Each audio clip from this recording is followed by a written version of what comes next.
બોલ મમ્મા, આજ શું કહેતી હતી? આજે જો કવર લઈ આવી છું, નવા ફોનનો ગ્લાસ લગાડી આવી છું. સિમ્પલ એવડે શું મારા ભાઈ શ્રી કે ઓલા બટરફ્લાય વાળું ગમ્યું ને તો કે એવું ન હોય મમ્મા, એ કે નો સારું લાગે, બસ આવું લઈ લીધું. અરે ઇન્ફ્લુએન્સર છો, થોડુંક પ્રોફેશનલ નું. ઇન્ફ્લુએન્સર તો કાંઈ નથી ભાઈ, ટાઈમ પાસ કરતા હતા અને એમાં થોડાક આગળ વધી ગયા. હા જો મને બહુ બધા ક્વેશ્ચન કર્યો હતો કે લોટ બાબત અને આ ગ્રાઇન્ડર કે મિક્સર જે કહેતા હોય, અલગ અલગ મેસેજ આવ્યા હતા કઈ કંપનીનું છે. તો આ છે ભાઈ, બતાવી દે.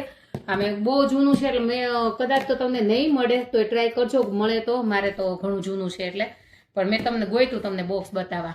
અને લોટની વાત કરું ને તો હું સુજાતા ગોલ્ડ વાપરું છું, પણ તમે જે લોટ વાપરતા હોય ને એને કાં તો હતપ પાણીએ અથવા તો ગરમ પાણીએ લોટ બાંધજો, એટલે બહુ સોફ્ટ મસ્ત અને ઇન્ડિયા જેવી રોટલી થાય. મેં બી 1.5 વર્ષ ટ્રાય કરીને ત્યારે થઈ. હવે જેટલા મારા ઘરે આવીને બધા એમ જ કે તમારા ઘરે ઇન્ડિયામાં જમતા હોય ને એવું લાગે છે. એટલે એ ટ્રાય કરવાની છે. અને એક ભાઈનો કોમેન્ટ હતી, પણ એ જો કે બધાના ક્વેશ્ચન હશે કે તમે આ મીઠું મીઠું વારે વારે બોલો છો કે રોડ ઉપર મીઠું નાખીને સ્નો પીગળી જાય છે. તો એ વાત સાચી છે કે અહીંયા પીગળે છે. અને હું તમને સ્પેશિયલી એનો વિડીયો બનાવીને જ નાખી ભાઈ આવા પ્રકારનું મીઠું આવે. મીઠું અમે ગુજરાતી છીએ એટલે બોલીએ નહીં, લગભગ બધા જ આપણા દેશી અમેરિકામાં મીઠું બોલે છે.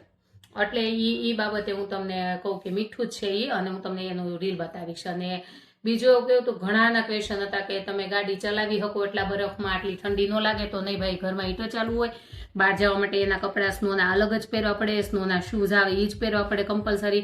અને હા, ગાડીના ટાયર છે ને અહીંયા બધા સ્ક્વેરમાં સ્નોના ટાયર રાખે 4 અને બહાર કરાવવા જાય તો $20 લે છે, પણ અહીંયા બધા જેટલા રહેતા હશે ને બધાને આવડતા જ છે ચેન્જ કરતા. તો સ્નો પડે ને એટલે ટાયર ચેન્જ કરી નાખવાનું. હા, તોય ગાડી સ્લીપ તો થાય જ, પણ બી કેરફુલ કે તારી નહોતી થઈ? મારી જ થઈ હતી આજે. તો બી કેરફુલ કે ભાઈ હા, થોડીક થાય શરૂઆતમાં થાય, પછી તો કન્ટિન્યુ માર્ચ મહિના સુધી સ્નો પડવાનો છે.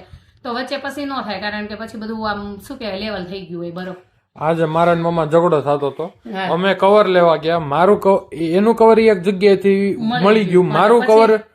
ગાડી થઈ સ્લીપ, એટલે મેં આગળ ચલાવી નહીં ને, એટલે કે તું મને ન લઈ ગઈ, પણ હું એટલે જ ન લઈ ગઈ. અને પરમ દિવસે હું મારા બાબાને કાલે જ મૂકવા ગઈ ને, એટલે મને રિટર્નમાં આવતી હતી ને તો મેં 10 ઉપર ગાડી ચલાવી. મારી ડોટર કે તું ટોટોઈસ તારી કરતા મમ્મા આગળ વયો જાય.